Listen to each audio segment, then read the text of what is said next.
வணக்கம். நான் உங்கள் பழனி ஜெயம் வேணுகோபால். நாம இன்னைக்கு பார்க்கக்கூடிய தலைப்பு, சந்திரனும், சுக்கிரனும் ஒரு ஜாதகத்தில் இருந்தா என்ன பண்புகள் நடக்கும்? அப்படின்ற ஒரு கேள்வி.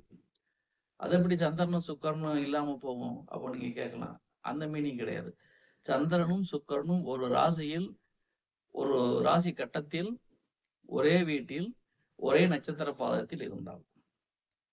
அல்லது சந்திரனுக்கு திரிகோணத்தில் சுக்கிரன் இருக்கலாம். சுக்கிரனுக்கு திரிகோணத்தில் சந்திரன் இருக்கலாம். இருவரும் சரிசம சப்தமாக பார்த்துக் கொள்ளலாம். எந்த வகையில் பார்த்தாலும் சந்திரனுக்கும் சுக்கிரனுக்கும் ஒரு ஜாதகத்தில் தொடர்பு இருக்க வேண்டும். நாடி முறையில பார்த்தாலும் சரி, பாரம்பரிய முறையில பார்த்தாலும் சரி. அல்லது இருவரும் நட்சத்திர பரிவர்த்தனை கூட வாங்கியிருக்கலாம். ஏதாவது ஒரு வகையில தொடர்பு இருக்கணும் சார். நீங்க அது பாரம்பரிய முறையில எடுத்துக்கிட்டாலும் சரி, நாடி முறையில எடுத்துக்கிட்டாலும் சரி. நாடி முறையில எடுத்துக்கிட்டீங்கன்னா, பார்வையோடைய அளவை பொறுத்து பெர்சன்டேஜ் வித்தியாசப்படும். அதனால நம்ம எடுத்துக்க வேண்டிய கான்செப்ட் என்னன்னு கேட்டீங்கன்னா, ஒரே ராசி கட்டத்தில், ஒரே நட்சத்திர பாதத்தில் சந்திரனும், சுக்கிரனும் இருக்காங்க அப்படிங்கிற மட்டும் எடுத்துக்கங்க. சரி. இப்படி இருந்தா அது என்ன தன்மைய குடுக்கும் அப்படின்னு கேட்டீங்கன்னா, இந்த ஜாதகர் ஆணாக இருந்தாலும் சரி, பெண்ணாக இருந்தாலும் சரி, ஒரு கவர்ச்சிகரமான தோற்றம் இருக்கும். மத்தவங்கள வசீகரம் பண்ணக்கூடிய ஆற்றல் அந்த ஜாதகர்ட்ட இயல்பாகவே இருக்கும். எந்த ஜாதகம் வேணாலும் எடுத்துக்கங்க.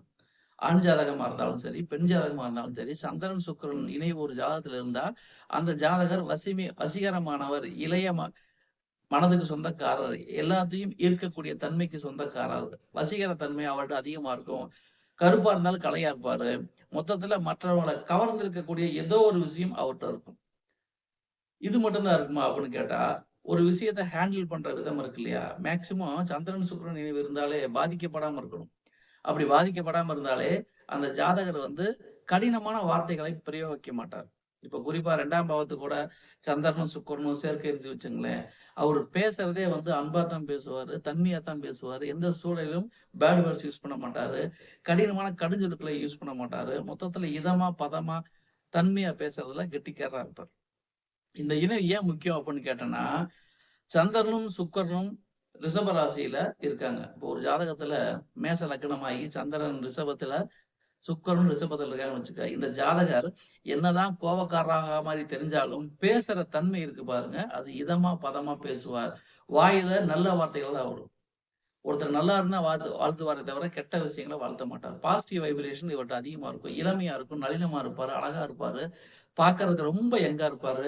எல்லாரும் இவர்ட்ட இன்னும் கொஞ்ச நேரம் பேச மாட்டாமா? அப்படிங்கிற ஏங்குற அளவுக்கு நல்ல மனிதராக இருப்பார். புத்தி கூர்மை அதிகமா இருக்கும். ஏன்னா காலபுருஷனுக்கு 2ஆம் இடத்துல சந்திரனும், சுக்கிரனும் இருக்கிறது. அங்க சந்திரன் வந்து உச்சம், சுக்கிரன் வந்து ஆட்சி. அப்ப அந்த ஜாதகருக்கு என்ன ஆகும்? பேச்சு நல்லா இருக்கும், அழகு நல்லா இருக்கும், அறிவு நல்லா இருக்கும், தன்மை நல்லா இருக்கும், வருமானம் நல்லா இருக்கும், குடும்பம் நல்ல விதமா அமையும். எத்தன வேணாலும் நீங்க போட்டுக்கங்க. எது போட்டாலுமே 2ஆம் இடத்துல இருக்கக்கூடிய சந்திரனும், சுக்கிரனும் ஜாதகரை நல்ல நிலையில் வாழ வைக்கும். அது ஆணா இருக்கட்டும், பெண்ணா இருக்கட்டும். சரி, இது மட்டும் தான் வித்தியாசமான்னு கேட்டா, அவங்கள்ட்ட எப்பயுமே ஒரு குழந்தைத்தனம் இருக்கும். அதான் நோட் பண்ண வேண்டிய விஷயம். ஒரு பெண்ணுடைய ஜாதகத்துல சந்திரனும், சுக்கிரனும் இருந்து விட்டால், அந்த இணைவு இருந்தாலே போதும். அவங்களுக்கு ஒரு குழந்தைத்தனம், பிடிவாத குணம் அதிகமா இருக்கும். அதாவது குழந்தைத்தனம் வேற, குழந்தை மாரி இருக்கிறதுங்கிறதே வேற. சைல்டிஷ்ன்னு ஒண்ணு இருக்கு. சைல்டு லைக்ன்னு ஒண்ணு இருக்கு. சைல்டிஷ் அப்டின்னா, அற்பத்தனமான விஷயத்துக்கெல்லாம் ஓடியாடுறது. அதான் சைல்டிஷ்ம்பாங்க. சைல்டு லைக்ன்னா, குழந்தை போல ஒரு பிடிவாதமா, குழந்தைகிட்ட ஒரு பொருள் கேட்டு அது குடுக்காம நம்ம குடுக்காம போயிட்டோம்னா, அது கோவிச்சுட்டு உட்கார்ந்திருக்கும் தெரியுங்களா? அந்த ரம்மியமான தருணங்கள். அந்த மாரி விஷயங்கள், குழந்தைத்தனமான, குழந்தை போன்ற விஷயங்கள்லாம் சந்திரனும், சுக்கிரனும் இருந்தா அவங்க இருப்பாங்க. குறிப்பா பெண் ஜாதகத்துல இந்த அமைப்பு இருந்துச்சுன்னா, அவங்க அழகாவும் இருப்பாங்க, இளமையாவும் இருப்பாங்க, நல்லமாவும் இருப்பாங்க. நல்ல மெச்சூர்டா கேர்ளா இருந்தாலும் சரி, ஒரு சின்ன விஷயத்துக்கு இந்த குழந்தை லைக் சைல்டிஷ் அது கிடையாது. Child like. குழந்தை போன்ற அந்த பிடிவாதம், கோவிக்கிறது, கோவிச்சு இப்படி திரும்பி உட்காருறது, இப்படி திரும்பி உட்காருறது, அந்த மாரி ஒரு விஷயத்தெல்லாம் மத்தவங்கட்ட காட்டுவாங்க. ஸோ, அப்ப இது வந்து ஒரு சூப்பரான குணாதிசயம். எல்லாரும் ஆண் ஜாதகத்துல இந்த இணைவு இருந்தாலும் சரி, பெண் ஜாதகத்துல இந்த இணைவு இருந்தாலும் சரி, அது வரவேற்கத்தக்கது. எனவே இந்த இணைவு அந்த ஜாதகரை ஒரு கலா ரசிகனாக மாற்றும். மொத்தத்துல பல திறமைகளை கொண்ட நபராக ஜாதகரை மாற்றும். இது எல்லாராலும் விரும்பக்கூடிய இணைவு தான்.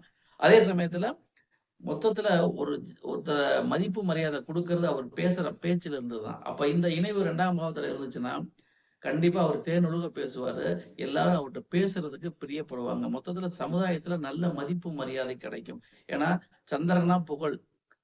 சுக்கிரனால எல்லாத்துக்கும் தெரியும். அப்போ சந்திரன், சுக்கிரன் இணைவு ஜாதகத்தில் பாதிக்கப்படாமல் வலுவாக இருந்தால், அந்த ஜாதகருடைய வாழ்க்கை ஆஹா, ஓஹோ! அப்பா டக்கர் தான். பிரமாதமா இருக்கும். பெண்களும் பெண்களும் விரும்புவாங்க. ஆண்களும் விரும்புவாங்க. அது எப்படின்னா, ஆண் ஜாதகம் இந்த இணைவு இருந்தா, பெண்கள் இவர்பால் ஈர்க்கப்படுவார்கள். பெண் ஜாதகத்துல இந்த இணைவு இருந்தா, ஆண்கள் அதிகமா அவர்பால் ஈர்க்கப்படுவார்கள். மொத்தத்துல சந்திரன், சுக்கிரன் 2மே பெண் கிரகங்கள் தான்.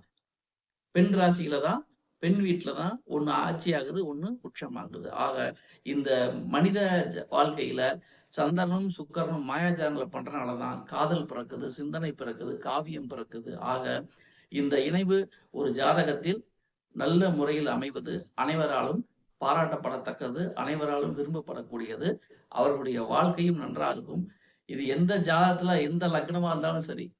நீங்க லக்னத்துக்கு 2ஆம் பாவத்துல இவங்க தொடர்பு பண்றாங்கன்னா, அவங்களுடைய பேச்சு, எழுத்து, குடும்பம், வருமானம் எல்லாமே சூப்பரா அமையும். இது ஒவ்வொரு பாவத்துல இவங்க இருந்தாங்கன்னா, நம்ம பேசிக்கிட்டே போலாம். இப்ப லக்னத்துல சந்திரன், சுக்கிரன் வந்தா கலா ரசனை அதிகமா இருக்கும். கற்பனை திறன் அதிகமா இருக்கும். 2ஆம் பாவத்துல இருந்தா பேச்சு அழகா பேசுவாங்க.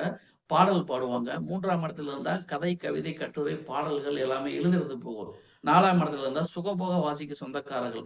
5ஆம் இடத்துல இருந்தா காதல் கவிதைகள் பண்ணுவாங்க. ரொமான்ஸ் பிரியரா இருப்பாங்க. 6ஆம் இடத்துல இருந்தா அவங்க வேலையே என்ன பண்றது? எங்க வேலைக்கு போனாலும் சரி, எல்லாராலும் விருப்பப்படுவார்கள். 7ஆம் இடத்துல சந்திரனும் சுக்கிரன் இருந்தா வரக்கூடிய வாழ்க்கை துணை சூப்பரா இருப்பாங்க. 8ஆம் இடத்துல சந்திரன், சுக்கிரன் இருந்தா எதிர்பாராத பணம் வரும். உடல் உழைப்பு இல்லாத பணம் வரும்.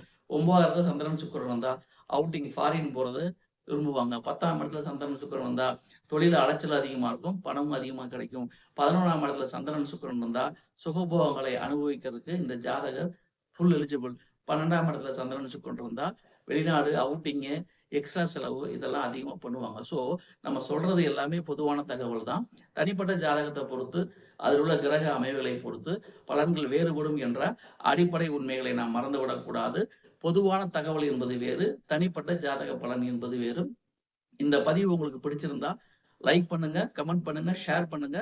உங்களைப் போலவே உங்கள் நண்பர்களும் பயன்பெறட்டும். நன்றி நேயர்களே! மீண்டும் அடுத்த பதிவில் வேறொரு தலைப்பில் உங்களை சந்திக்கின்றேன். அதுவரை உங்களிடமிருந்து விடைபெறுவது உங்கள் ஜெயம் வேணுகோபால். நன்றி, வணக்கம்.